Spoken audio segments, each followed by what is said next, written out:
Hello everybody and welcome to another tier list video. This is gonna be part 2 of the first baseman tier list. If you haven't seen part 1, go check out part 1.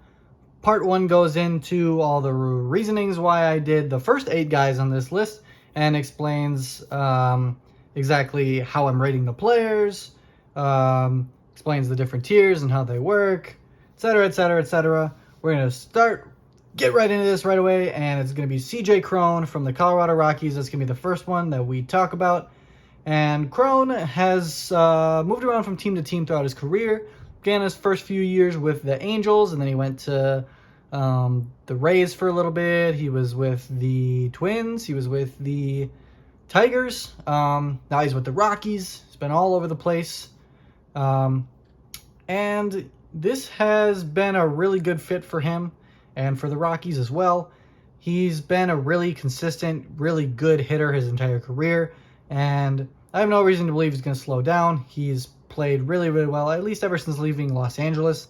He wasn't really great in Los Angeles, but after leaving there, he's been very consistently good every year.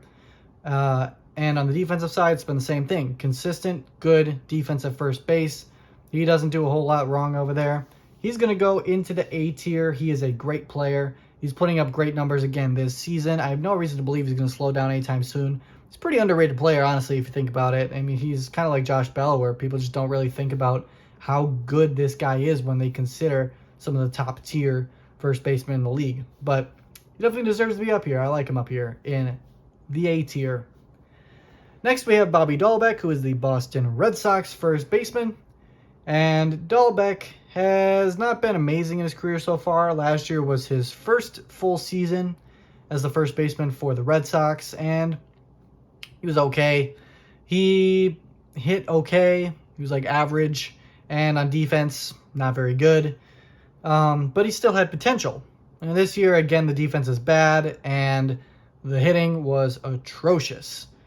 He just hasn't hit it all. There's, of course, time for him to turn it around. There's still half the season left, so I guess he could end up by the end of the year being like maybe average if he's lucky. If he goes in an absolute hot streak, then I guess it could happen. But for right now, we have to put him in D tier. Like I said, horrible defense. The hitting so far this year is horrible. Hopefully he can turn it around and get his career back on track, but for right now, it's not looking pretty. Next, we have Ty France, who's the Mariners' first baseman. France began his career with the Padres, was traded very quickly to the Mariners early on in his career. He's only been in the league for like 3 or 4 years now. Last year was his first year as a full-time starter. He was the first baseman for the Mariners, and he had a great first season. I honestly thought it was going to be a fluke, but this year, he's been out of this worldly good. He's been so good, and I'm going to actually put him in A tier. Although he doesn't defend well, he does play multiple positions, so at least there's that, even though he isn't really good at any of them, but at least he has that ability to play multiple positions. But his hitting has just been so good so far in his young career that I think that it alone can bring him up to the A tier. Prior to this year, probably B or C tier, but he's been so good this year, I have to put him in A. He's going to be an all-star, so he's been phenomenal. Put him in A tier. Next, we have the easiest one on this entire list. It's Freddie Freeman, and it's an S tier. This guy has been the best first baseman in baseball over the last decade or so. He's been consistently elite in all facets of the game, getting on base, hitting for power, overall hitting stats, playing the field. He's decently fast for a first baseman. There's nothing that he does wrong, and he has not slowed down at any point in his career. He even won the MVP in 2020, 2020 season, but still, he won the MVP. He's incredible. He's going into the Hall of Fame, and right now, he's still an S-tier elite player. Another guy who is probably one of the easiest people on this entire list is Paul Goldschmidt. Well, Goldschmidt had like 1 year when he wasn't amazing. Like in the middle of his career. It was like his first year with the Cardinals and he wasn't amazing, and then suddenly people just started to be like, oh, well, Goldschmidt's not good anymore. Okay, well, don't have to worry about him being an elite first baseman anymore. No, this dude is beyond elite, and this year, he's on an MVP pace right now. He leads the National League in like 7 different categories or something. I don't know where people are missing it. He is an incredible player. This guy easily deserves S tier. He's a leader. He's an amazing hitter. He fields decently. He used to be an elite fielder, but he's kind of actually fallen off recently. But I don't care. He hits so well. Gotta be an S tier. Next, we have the phenom Vladimir Guerrero Jr., son of Vladimir Guerrero, Hall of Famer, and he is the Blue Jays first baseman. Sorry, he's the Blue Jays first baseman. He started off his career a little bit mediocre. I believe he was called up when he was like 21 or something, really young.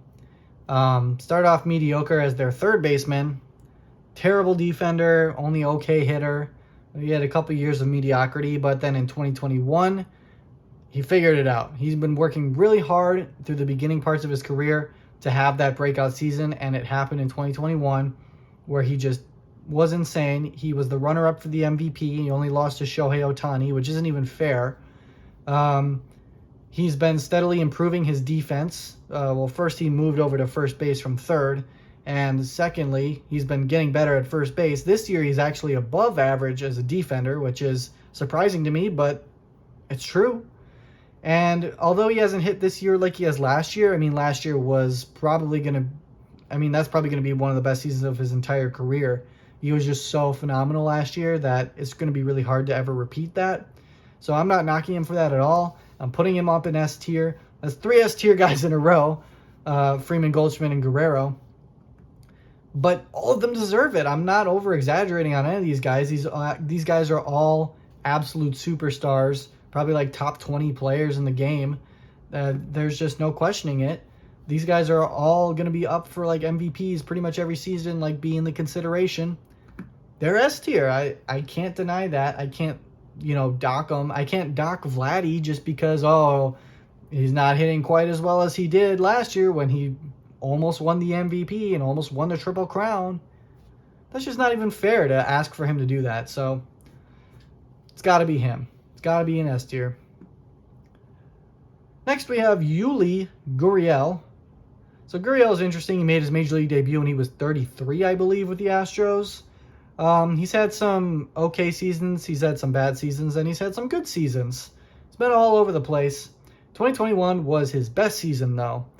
He won the batting title in the American League, which is not something to ignore. And he also won the Gold Glove Award at first base. Now, that's a little bit of a it's a controversial pick for him to be the Gold Glove Award winner from that year. I don't necessarily agree with it at all. He was average at best at first base. Probably should have been someone else instead of him. But either way, you can't deny the fact that he did win a batting title, so there's that going for him. Now, coming into this season, even after winning the batting title last year, I was like, looking at his numbers on Baseball Savant, the StatCast numbers are nothing to get really excited about. He doesn't hit the ball hard, doesn't hit the ball far. He just kind of got really lucky last year. It seemed like really lucky. And coming into this year, I predicted him to be one of the biggest disappointments and biggest surprises of the season. And I was correct. He has been a below average hitter. He's been a well below average defender. I don't know what they were thinking giving him a Gold Glove last year. It doesn't make any sense. But overall, he has kind of he's not been great. He's been playing like an F tier player this season. Now, we're not going to put him there. We're going to put him in D tier because we can't deny the fact that he was pretty good last year. If you win a batting title, you obviously have elite contact rate, and that's always something that can dig you out of a rut if you're not doing well. So while he might not hit for much power, there is a chance that he could end up like an average hitter by the end of the year or something like that. Either way, though, I'm not in on Gurriel. I never have been. Even when he won the batting title last year, I was like, I don't buy it. Not good. And here we go. I'm putting him in D tier. Maybe I'm being a little bit harsh on just this season, but I just don't think he's a great player. Next, we have Rhys Hoskins, the Philadelphia Phillies first baseman. When he was a rookie, he did some crazy record thing where he set a record for the most home runs in the first 2 weeks of a rookie, something like that. I'm totally making that up, but it was something to that degree. He just hit a ton of home runs early on in his career and set an MLB record. And he hasn't slowed down. He has slowed down a little bit, but he's still been a very solid player throughout his whole career, at least on the offensive side. Consider his defense, not great there, but on the offensive side, he has been very steady. He's like a really good middle-of-the-order bat for your team that you can put in there every day and feel pretty comfortable with. He kind of strikes out a little bit too much, but at the same time, he also walks a lot, so it kind of evens itself out for the most part. I do like Hoskins a lot. I don't like him enough to put him in the A tier necessarily, but he could definitely go into the B tier. He, like I said, doesn't play good enough defense, and he doesn't quite hit at the level of guys like Alonso or France. These guys are elite hitters that play poor defense, so I have to keep him in A instead of S.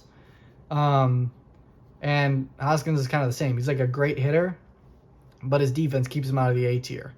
If he fixes his defensive issues, could put him in A, or if he drastically increases his offensive output, could put him in A. But for right now, we got to keep him in B.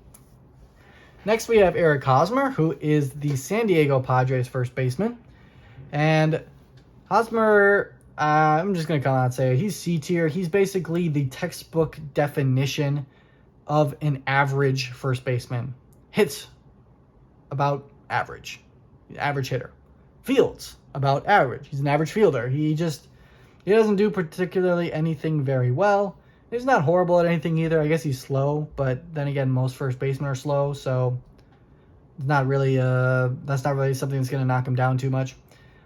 He just hasn't been the player he has since he left Kansas City, and while he still is okay, I can't put him anything higher than C, but I'm not going to put him in D either. I think the Padres overreact about how bad of a player he is. He's not a bad player. He's average.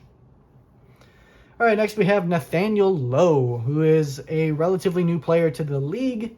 His rookie year was like 2 years ago, and then last year was his first year as a full-time starter for the Rangers. And last year he put up really good offensive numbers and really poor defensive numbers. And he's doing the same exact thing again this year. Really great hitting, but the defense is an eyesore. He can't field out there at first base. They got to move him DH at some point. For the time being, we're going to put him in average just because the defense is so bad that I can't put him in B tier, even though his hitting is probably B tier worthy. But the defense is so atrocious, he's got to stay in C tier. I think if this was if I was rating him just on his hitting, he'd be in B tier. So if he becomes a DH, he automatically moves up, you know? But he's not a DH. He's a first baseman. So for the time being, we got to put him in C tier. Time for the final player of the tier list. This is Ryan Mountcastle, the Orioles first baseman. Hope you guys enjoyed the video. Leave a like if you did. Drop a subscribe so that you can see my future videos for more tier lists, and to also see the final 11 guys and see where they get put on the tier list. But let's talk about Mountcastle. Mountcastle last year, in his first full season as a Major League Baseball player, was decent. He put up okay hitting numbers and subpar defensive numbers, but he's improved on both of those scales. He's become a really good hitter and also a great defender at the same time. I didn't think he was going to fix his defense. He didn't seem like that athletic of a dude, so I didn't think he had the ability to. But this year he's been phenomenal defender at first base. So put those things together. I think he's a B tier guy. Unfortunately, we haven't seen enough of his career yet for me to really say, oh yeah, he's an A tier. But honestly, if he continues to get better every season and continues to improve, A tier is definitely within reach by next year, and S tier in maybe 2 or 3 years. I think this guy's going to be a staple in the Orioles lineup for a long time to come. He's just a great player. I think that he's going to continue to do well for the Orioles in the future. So that is the last one of this part of the video. Like I said, these 11 guys will be ranked in part number 3.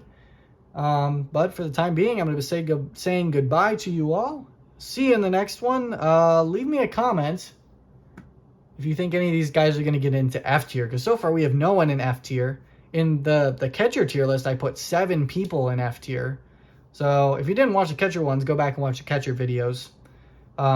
See who I put in F tier. But yeah, let me know if you think any of these 11 guys are going to be in the F tier. But until we meet again, thank you for watching. I will see you in the next one. Bye-bye.